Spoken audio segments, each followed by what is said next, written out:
Have you ever stood in your kitchen, preparing a meal with love, thinking you're doing the right thing for your health, only to find out later that something as simple as the way you cook could be putting your heart at risk? I know it sounds surprising. Most of us were raised with certain cooking habits passed down from our parents and grandparents. We trusted those methods. We stuck to what we knew. But science has changed. Our bodies have changed. And after 65, our hearts don't forgive as easily as they used to. It's not just about what we eat, it's about how we prepare it, the oils we use, the heat we cook with, the seasoning we add. These small details, repeated day after day, quietly build up, and they can either support our heart or slowly wear it down. In this video, I want to gently walk you through some of the most common cooking habits that seem harmless, but might actually be making your heart work harder than it should. No fear, no guilt, just clarity. And best of all, I'll show you how to make simple swaps that protect your heart without taking away the joy of your meals. So if you care about your heart and you want to keep cooking with confidence, I invite you to follow this channel. Every week, we share practical tips to help you live better, cook smarter, and support your heart, one meal at a time. Let's begin with something that might be sitting right there on your stove, the oil you used yesterday. Reusing cooking oil, a heart hazard hiding in plain sight.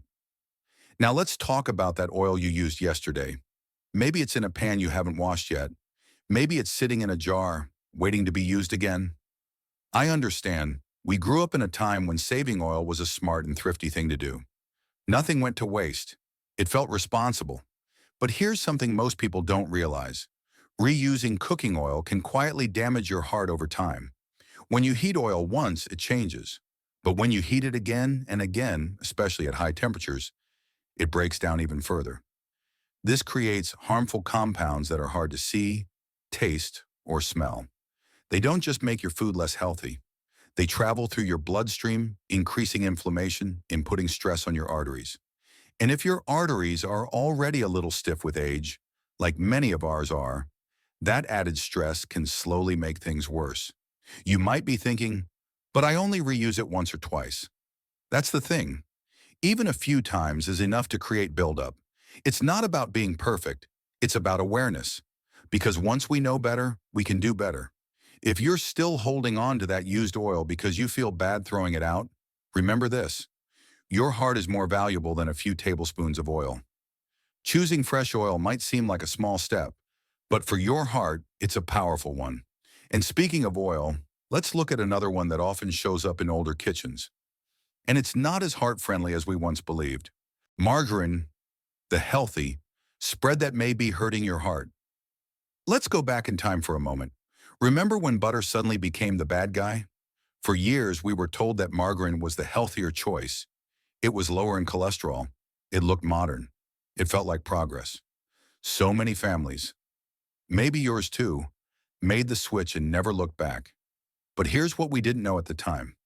Many of those older margarines were packed with something called trans fats.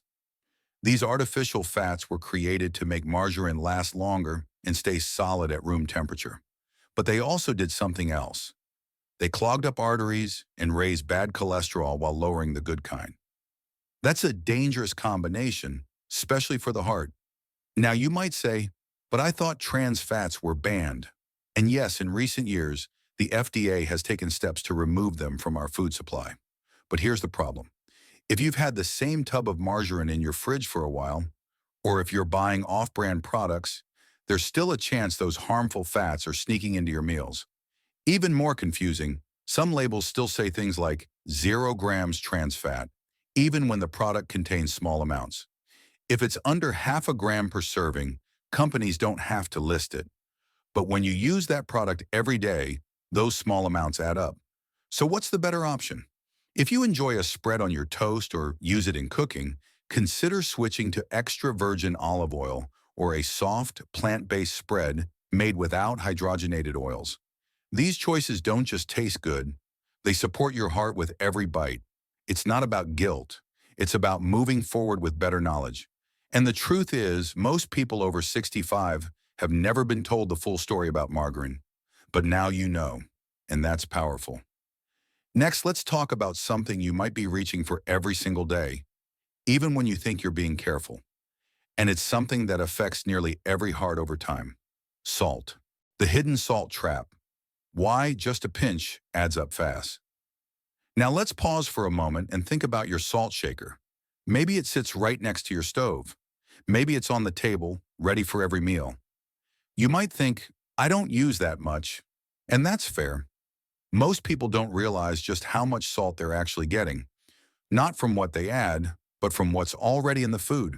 See, salt doesn't just come from the shaker. It hides in soup mixes, seasoning packets, canned vegetables, bouillon cubes, and even bread. You might taste something and feel it needs just a little extra flavor, so you give it a sprinkle. But that sprinkle, on top of what's already there, pushes your sodium levels higher than your heart wants them to be. And when we're over 65, our bodies become more sensitive to sodium. The kidneys don't filter it out as easily. Blood pressure goes up. And the heart, already working harder with age, begins to feel that strain. Sometimes it shows up as swelling in the ankles. Sometimes it's a racing heart at night. Sometimes there's no warning at all until something serious happens. But here's the good news. You can protect your heart without giving up flavor. It just takes a small shift in how you season your food. Instead of reaching for salt, try fresh garlic, herbs like rosemary and thyme, lemon juice, or a splash of vinegar. These bring out the flavor naturally, and your taste buds will adjust quicker than you think. Many people say, but I've been cooking this way my whole life. And I get it. Changing habits isn't easy. But when you realize your heart is asking for a little kindness, it becomes easier to try something new. And speaking of kitchen habits we often overlook, let's take a closer look at something that might surprise you. Not in the food itself, but in what you cook it with. Is your cookware quietly affecting your heart? Let's turn our attention to something you probably don't think about every day. Your pots and pans. If you're like most people, you've had the same set for years, maybe even decades. They've served you well, and you trust them. But here's something that might surprise you. The type of cookware you use, especially when it's old or damaged, could be adding invisible stress to your heart. Let me explain. Many non-stick pans are coated with materials that break down over time, especially when scratched or overheated. And when that coating wears off, tiny particles, often made from chemicals or metals like aluminum, can leach into your food. You can't taste them. You can't see them, but your body has to deal with them. Over time, low-level exposure to these substances has been linked to inflammation and oxidative stress, two things that are not good for the heart. For seniors, whose bodies are already working harder to maintain balance, this kind of daily exposure matters more than we think. Now, this doesn't mean you need to panic or throw away everything in your kitchen, but it's worth taking a closer look. If your non-stick pan is scratched or peeling, it might be time to replace it. If you're using older aluminum pots without a coating, consider switching to stainless steel, cast iron, or ceramic-coated options. These are not only safer, they can last for generations with the right care. And here's the thing. Updating your cookware isn't just about heart health. It's about giving yourself the tools you deserve to keep cooking safely and joyfully without hidden risks. Now let's shift gears, because the way we cook our food matters. But so does how hot we cook it. Up next, let's talk about what happens when the heat gets just a little too high. High heat, hidden danger. What happens when you cook too hot? Now let's talk about something that happens in almost every kitchen, turning the heat up high to get that perfect sear, that crispy skin, or that fast finish before dinner. It feels satisfying, doesn't it? The sizzle, the golden brown edges, the smell of something delicious. But here's the part we don't usually think about. When we cook meats at very high temperatures, especially by grilling, frying, or broiling, we may be creating something that our hearts really don't like. At temperatures above 400 degrees Fahrenheit, especially when fat drips or meat is charred, certain chemicals form. They're called HCAs and PAHs. You don't need to remember the names, but you should know what they do. These chemicals have been linked to inflammation and damage to blood vessels. And when your arteries are already aging, inflamed, or stiffened, as is common over 65, that kind of stress can quietly raise your risk of heart problems. Now, I'm not saying you need to stop cooking your favorite dishes. You don't have to give up your Sunday roast or grilled chicken. What you can do is make a few small adjustments. Lower the heat just a bit. Cook meats longer at moderate temperatures instead of blasting them with high heat. Flip them more often, and try marinating them first, especially with things like garlic, vinegar, lemon, or herbs, because marinating helps reduce the formation of those harmful compounds. This is one of those changes that feels small, but over time, it adds up in a big way. Your heart will thank you, not just with better blood pressure, but with less strain, better rhythm, and more peace at night. And speaking of night, let's take a look at what happens when we eat heavy, oily meals in the evening. Because it's not just what you eat, it's when you eat it and how it affects your heart while you sleep. Heavy dinners, heavy heart. What your nighttime meals are doing while you sleep. Let's talk about dinner. For many of us, it's the main meal of the day. It's comforting, it brings the family together, and after a long day, it just feels good to enjoy something warm and satisfying. But here's a question we don't often ask. What is your heart doing while you sleep? And how much is your dinner making it work overtime? As we get older, our digestion naturally slows down, especially in the evening. So when we eat rich meals at night, especially meals with a lot of fat or grease, like a heavy stew or meat cooked in oil, our body has to work harder to break it all down. And that effort doesn't stop when we go to bed. In fact, your heart ends up beating faster for longer, trying to keep things moving while the rest of you is trying to rest. Some people notice it. Maybe you felt it too. Your chest feels full, your sleep is shallow, or you wake up tired even after a full night's rest. Sometimes your heart feels jumpy, or your blood pressure is higher in the morning. It can all be connected. The good news is that you don't need to give up your favorite meals, just adjust when and how you enjoy them. Try making lunch your heavier meal and keep dinner lighter. If you're having soup or stew at night, skim off the oil on top. Choose broth-based options over cream-based ones. Or go for baked vegetables, a small piece of fish, or a warm bowl of oatmeal with olive oil and herbs. It's about giving your heart the rest it deserves when the lights go out.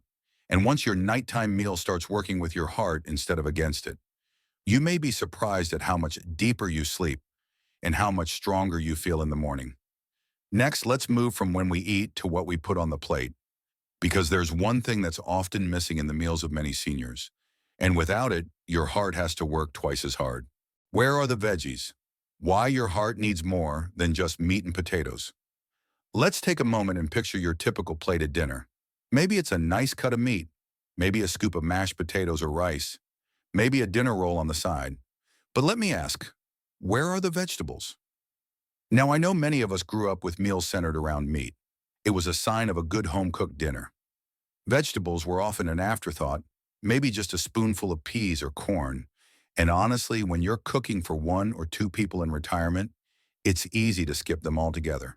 But here's the truth. Your heart is quietly asking for more plants on that plate. You see, vegetables, especially leafy greens, colorful root vegetables, and legumes, are rich in fiber, potassium, antioxidants, and natural compounds that help your arteries relax and your blood pressure stay in balance. Without them, your heart ends up working harder to keep everything flowing the way it should. It's not about giving up meat. It's about giving your heart a little extra help, a helping of sautéed spinach, a few slices of roasted beets, a handful of beans stirred into your soup. These small touches can lower cholesterol, reduce inflammation, and improve blood flow, all without any medication. Many seniors don't realize they're missing out on this simple heart support, and when they add it back in, they often feel the difference. More energy, fewer blood pressure swings, and better digestion too. So the next time you're at the store, pick up something fresh and colorful. Try a new veggie you haven't had in a while. And remember, your heart doesn't need perfect meals. It just needs a little more balance, a little more green, a little more love from the earth. And speaking of trying something new, in our final section, we'll explore how the foods you avoid trying might actually be the ones your heart has been waiting for all along. Don't fear the new. The foods your heart has been waiting for. Let's talk about something a little different now. Not what you've been cooking, but what you haven't. The foods you pass by at the grocery store because they seem unfamiliar, or because they weren't part of the meals you grew up with. Maybe it's quinoa, or lentils, or chia seeds. Maybe it's something as simple as kale, or avocado, or a new type of whole grain. You've heard these foods are healthy, but they just don't feel like you. So you stick with what's familiar, what you know, what's safe. But here's the thing. Your heart doesn't need perfect. It just needs variety. And some of these newer or less familiar foods, they're filled with exactly what your heart has been quietly asking for all along. Fiber, healthy fats, natural plant sterols that help lower cholesterol, magnesium and potassium that help regulate rhythm and pressure. Trying something new in the kitchen doesn't have to feel intimidating. It can be fun. It can be empowering. You don't have to switch your whole routine. Just try adding one new heart-friendly food a week. Stir lentils into your soup. Sprinkle chia seeds on your oatmeal. Swap white rice for quinoa just once. See how your body feels. See how your energy changes. The truth is, after 65, many people feel like change is behind them. But your body is still listening, still responding, still capable of healing and growing, right down to the cells in your heart. So don't let old habits close the door on something that could help you feel better. Keep your kitchen a place of discovery. Let yourself be curious. Let yourself enjoy the process. Because sometimes the best medicine isn't in a bottle. It's in a bowl of something new, made with care, just for you. And now let's bring everything together, because your heart deserves to hear the whole message. Would you like me to now compile all parts, from the introduction to the conclusion, into one complete script for review or editing? Small changes, stronger heart. Your kitchen can be a place of healing. So now we've walked together through your kitchen, not just the food in your fridge, but the tools you use, the way you cook, and the quiet habits that show up every day without a second thought.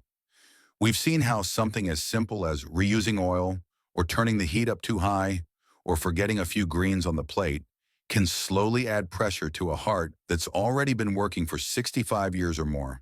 And yet at the same time, we've also seen how easy it is to start turning things around. Because you don't need a brand new diet. You don't need a personal chef. You don't need to change everything overnight. You just need awareness, a little curiosity, a willingness to look at your next meal or your next trip to the grocery store and ask yourself, is this helping my heart feel lighter or heavier? And that's the beautiful part. You are still in charge.